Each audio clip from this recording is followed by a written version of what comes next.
আস্থাভাজন ব্যক্তি, আমাদের রাজনৈতিক অভিভাবক, গরিব দুঃখী অসহায় মানুষের আস্থার প্রতীক, আমাদের শ্রদ্ধেয় বড় ভাই, এই কেশবপুরের আম জনতার ধানের শীষের কান্ডারি আমাদের বড় ভাই শ্রদ্ধেয় আবুল হোসেন আজাদ ভাই আপনাদের সামনে বক্তব্য রাখছেন। বিসমিল্লাহির রহমানির রহিম। বাংলাদেশ জাতীয়তাবাদী দল ফরিদপুর ইউনিয়ন বিএনপি কর্তৃক ঈদ পরবর্তী শুভেচ্ছা সফরের অংশ বিশেষ শিকারপুর বাজারে উপস্থিত আমরা আমাদের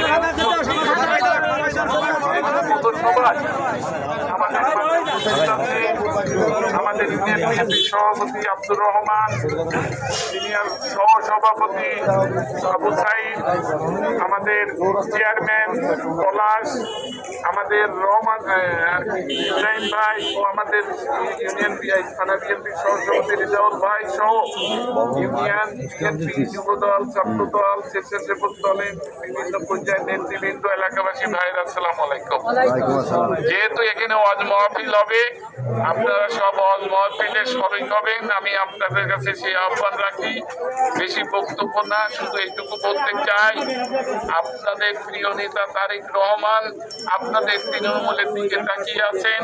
আপনারা দুঃসময়ে তৃণমূল বিএনপি নেতা কর্মীরা আপনারা বিএনপির পাশে থেকে বিএনপি অক্ষত রেখেছেন। আগামী দিনে যে নির্বাচন হবে, সেই নির্বাচনে বৈতরণী পার হতে গেলে আপনাদের কিন্তু অত্যন্ত কঠোর পরিশ্রম করতে হবে, পাড়ায় পাড়ায় যেতে হবে, মানুষের কাছে দিয়ে ভালোবাসা দিয়ে মানুষকে কাছে টেনে নিয়ে আপনাদের কিন্তু সেই কাঙ্ক্ষিত লক্ষ্যে পৌঁছাতে হবে।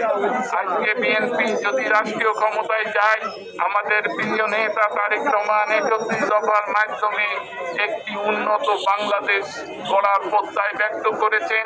ইনশাআল্লাহ আপনাদের সেই দক্ষ নেতৃত্বে, আপনাদের ভালোবাসা মাধ্যমে আপনারা সেই কাঙ্ক্ষিত লক্ষ্যে পৌঁছাতে পারবেন বলে আমি আশা করি।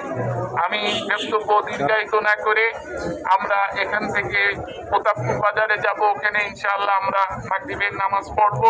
সবাইকে ধন্যবাদ জানিয়ে আবারও এই ওয়াজ মাহফিলে শরীক হওয়ার আহ্বান থেকে আমি আমার সংক্ষিপ্ত বক্তব্য এখানে শেষ করছি। সবাইকে ধন্যবাদ। খোদা হাফেজ। বাংলাদেশ জিন্দাবাদ।